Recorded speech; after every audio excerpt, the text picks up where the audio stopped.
The Nerdgasm Talk podcast is brought to you by Spaces Philly. If you love podcasts, go to spacesphilly.com where you can check out Lulu and Pop, Both Sides, Turntables, Jump Thought Super Tongue, and the Nerd Coalition's very own No Gimmicks Needed. Visit spacesphilly.com today. And now, feel the Nerdgasm.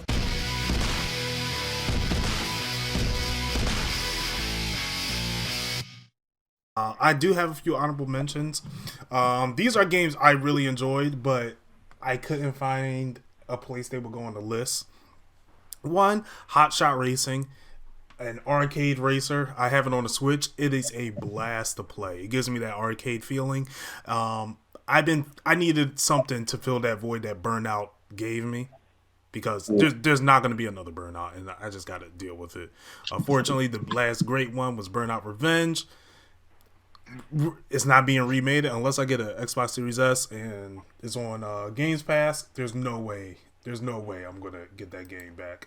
So Hot Shot Racing is on my honorable mentions. Warzone, Call of Duty Warzone, excellently made. It's a phenomenal game.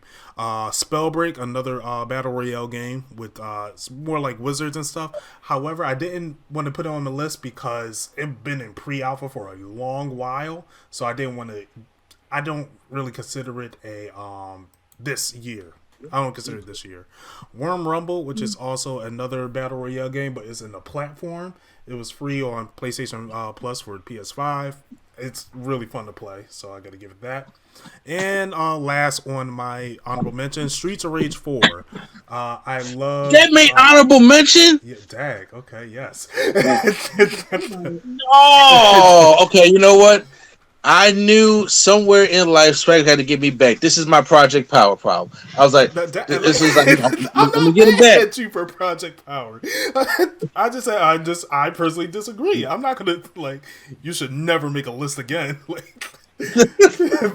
no, yeah, Streets of Rage 4, it's great. It's a phenomenal side-scrolling beat 'em up game, and I love beat 'em up games. I don't think you can use the word phenomenal and honorable mention in the same sentence. No, yeah, because all the other games were, to me, better. So let me start with number 10. It's a game on the Switch called Super Crush KO. This is a platforming game with DMC style type combos. Phenomenal. I went off a whip. I just bought it because I just saw it in the store. I was like, is that the game with the little genie lady?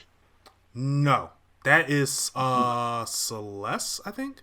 No. Okay, That's not Celeste. I know what you're talking about, but it's not that. No. Okay. No, this is just a girl, she just has an alien comes to Earth, she steals her cat, and then she's just like, you know what? I'm gonna just grab this gun, start shooting all the aliens in the place. I don't know what it is about people taking people's pets and they just go batshit crazy, but you know what? If someone took my cat, I understand. So this game is super fun. The combos you can execute in this are amazing, and that is number 10. Number 9, Fall Guys, Ultimate Knockdown. This game is what an online Mario Party should have been. This game came out of nowhere, was free on PS Plus, and I was like, you know what? Let me try it. I had some of the most fun out of the years with this game. It's literally, if Mario Party was an online game, this would be it. And I hope Nintendo takes notes and sees this and tries to do. They just put Among Us on the Switch. I didn't put that on my honorable mentions or my list because that game came out in 2018, so I don't want to consider it a 2020 game. The game is great, but I didn't want to consider it that. Number 7, Astro's Playroom. This was the game that really made me understand the PS5. If I can interrupt real quick, R&B, you still there? Yeah, I'm still here. When you look, keyword, I'm saying when you get a PS5, right? The one game you got to play to understand the true nature of the controller that they got for PS5, right, is Astro's Playroom. It comes with it. It's free. Yep. And it's a game that's basically it's not a long game at all, but it's a game where it's if you feel the power of what you can do with that control. It's frightening. I just had to say that.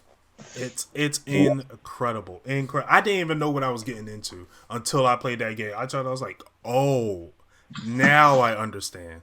Which, by the way, Swag, I hate the frog. I hate the frog. I hate the frog. I still want to know your speed run times because I gotta check that out. Not with that frog.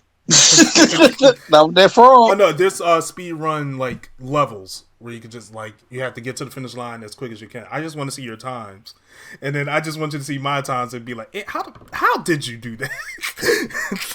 Because I know you're gonna text me like you just get mad. no, you. But yeah, Astro Playroom is for now. Anyone that gets a PlayStation 5, please play that game. Not only does it show the capabilities of what the PlayStation 5 can do / the PlayStation 5 controller can do, but it's an excellent legacy game that PlayStation Battle Royale All Stars just did not do. This one really like stays true to the legacy of PlayStation to the point where I wish there were more levels in this game. To me, this game was way too short. I restarted constantly because I love this game so much. Number 8. Wait, gosh, I can't count. 6. Last of Us Part 2. Now, a lot of people. You mean the game that shut down the Video Game Awards this year? The Oscar-winning game. Yes, Last of Us Part 2. Now, I go on. I liked Last of Us 2. I liked it. I don't hate it as much as a lot of people in the world do. But this game definitely has its flaws. The execution of this game dropped heavy, especially with the story. Like, they could have done so much better. However, technical-wise, the game is outstanding. It's very polished. I haven't seen the glitch. Everything was very smooth to me. Combat, shooting, it all felt great. The story is where it lacked. Now, you go from the first game playing as Ellie to where you're like in the first game, Ellie didn't want to kill anyone. Now in this game, you're going on a rampage, just slaughtering armies just to get revenge, and it feels very out of place for her character just to jump from there to there. And it does that a lot with the characters in this game. Not only with Ellie, but with Joel. Joel was someone that just did not trust anyone, no matter who it was. To the point where he trusted someone for 1 second, and that got him killed. And it's so almost like, this is so unlike his character that it kind of felt shoehorned in. And I could understand why a lot of people were mad about that. Because, you know, that it felt shoehorned in. Now, this game would have worked better if it was like a walking simulator and if you're fighting zombies. This game would have worked better if it concentrated on the zombies more instead of fighting an army. And then you get to the person that you're trying to get revenge on. Because every time you kill one of the main people you're trying to go after, you start to feel bad about killing that person. And it's like, this doesn't make sense. You went and slaughtered an army of people, and now you all of a sudden feel bad because you killed this one person. Just to go to sleep, wake up, and do it again just to find the next person after that. Like, that's really inconsistent. That's really inconsistent for her character, and I didn't like it. Now, Abby is another character that you play as. She was the antagonist in this game. Well, quote-unquote the antagonist in this game. I personally liked her better than Ellie. However, the problem with it is that she faces no consequences whatsoever throughout this whole game. And that is, to me, that is bad writing, especially for someone, you know, for her character in her character arc. The reason why she is going after, the reason why she's the antagonist is because she killed Joel in the beginning of the game. Ellie is going after her, so of course you're going to see her in the eyes of the antagonist. 10 hours into the game, they make you play as her for 10 hours. Which has already put a bad taste in people's mouth because it's like, you killed a character that I care about. Why do I have to play as you? Now, not only does this character, not only does it do that, but again, she does not face consequences. You see her switch on her side, like on her team. She's going around killing her friends and stuff. Because she wants to save a boy to help his sister. And It's almost insane. It's almost insane. It's like you're going around while you're playing the game as Abby, and then you see some of your crewmates. It's like, hey, Abby, what you doing? You completely shoot them in the face and walk on like nothing happened. It's like, I find that unrealistic to be that stone cold. I feel the execution could have been a lot better. And again, well, not again, but also adding on to that, the game kept going to where it should have ended. There was a final showdown between Ellie and Abby, where after you play as Ellie, you go to Abby. However, at the end of Abby's chapter, you have to fight Ellie. And Ellie is using all the tactics that you upgraded with her throughout the story. So let's say like you made a Maseltov bomb, or you customize a Maseltov bomb to the highest degree. She will use that against you in that boss fight. And I was like, okay, that's genius. After that boss fight, I was like, you should end the game there. But no, they kept it going, and I was like, it's more disappointing than anything that they did this to this game. However, I can't argue with how well the game was made.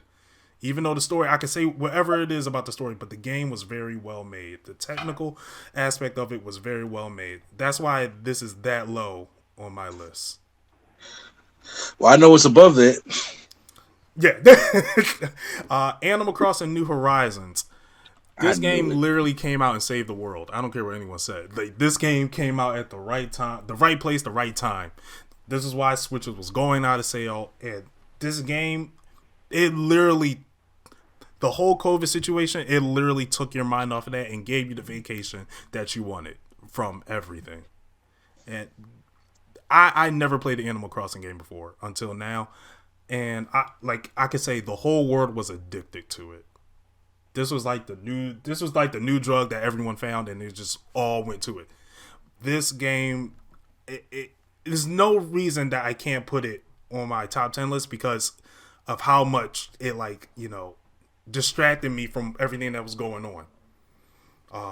The game is fun. I made my own island. I went to my friend. First of all, Nintendo needs to work on their online because it's insane. Experience at the day. Yeah. Oh yeah, man. But yeah, Animal Crossing New Horizons, phenomenal. Is this 5?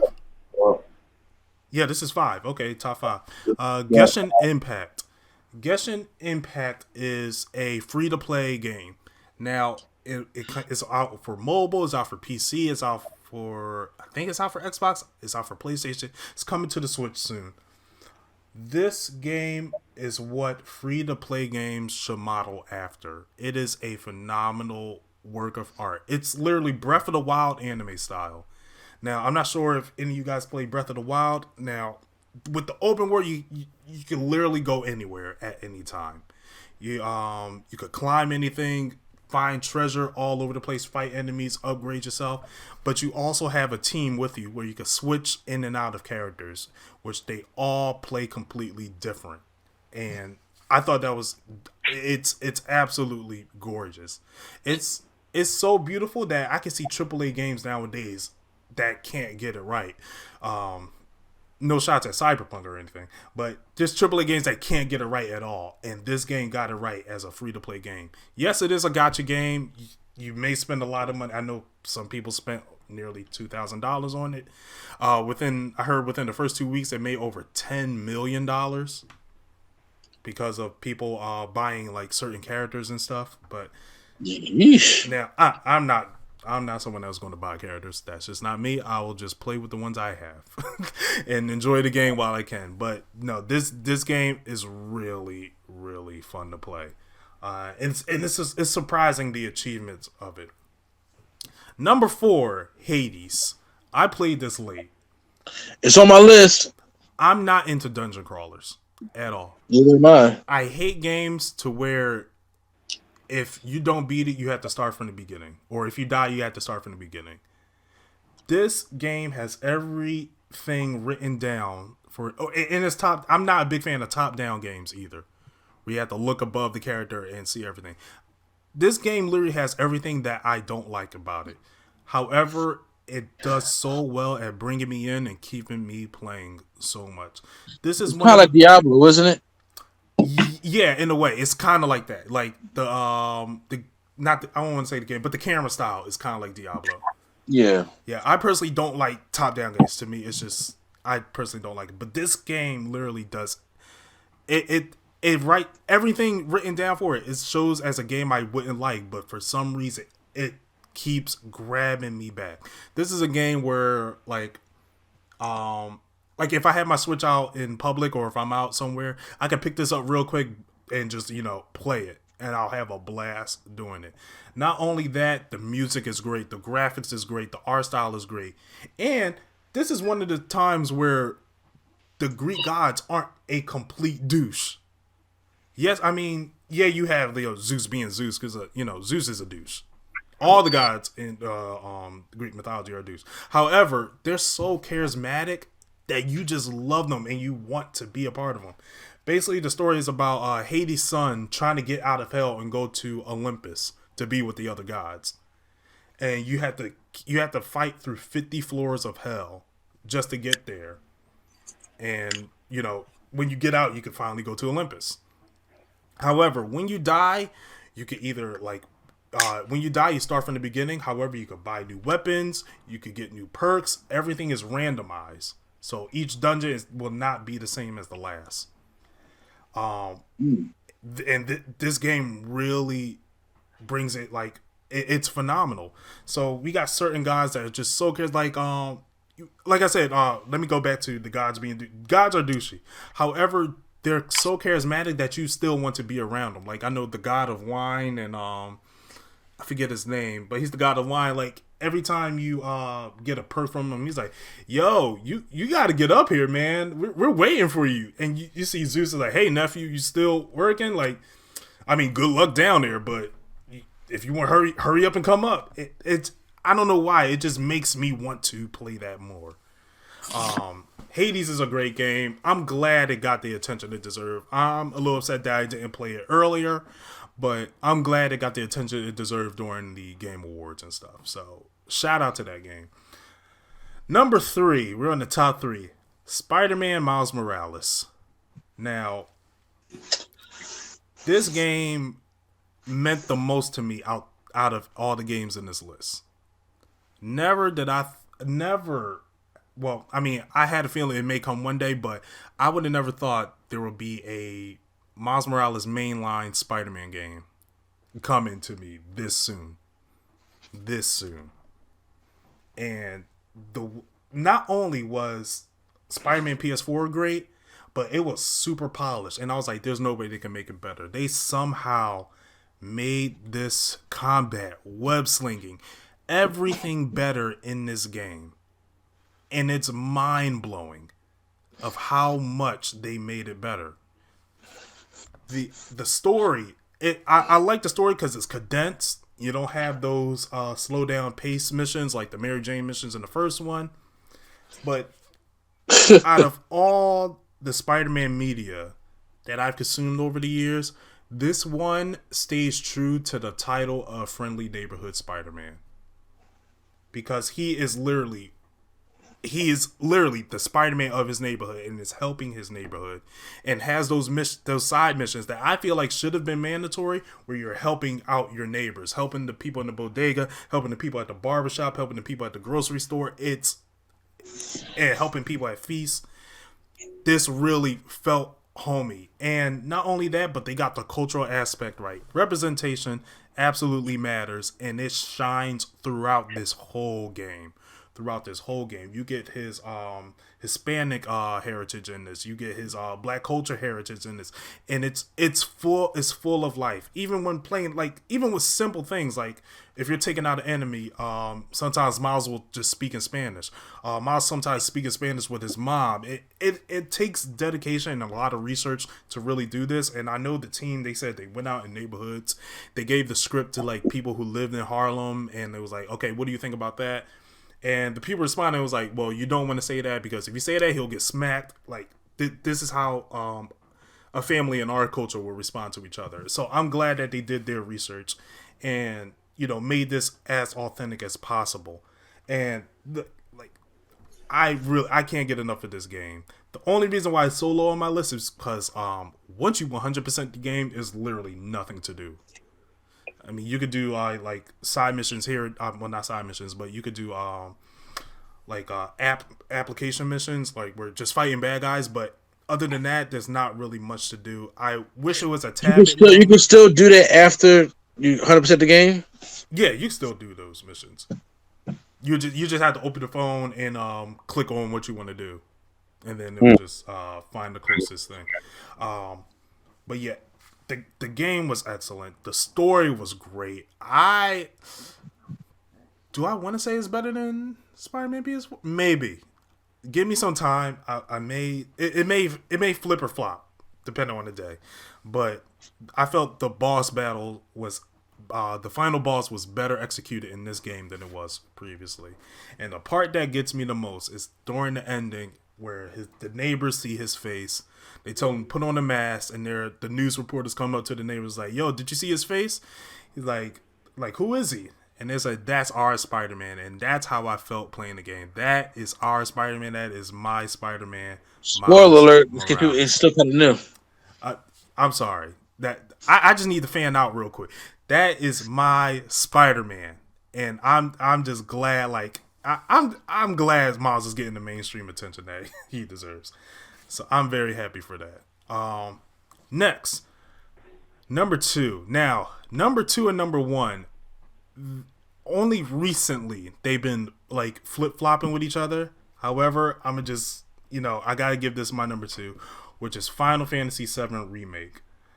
This game was way better than I would have ever imagined being. Final Fantasy VII is a classic game, and I felt like a remake was needed because of how dated that game is.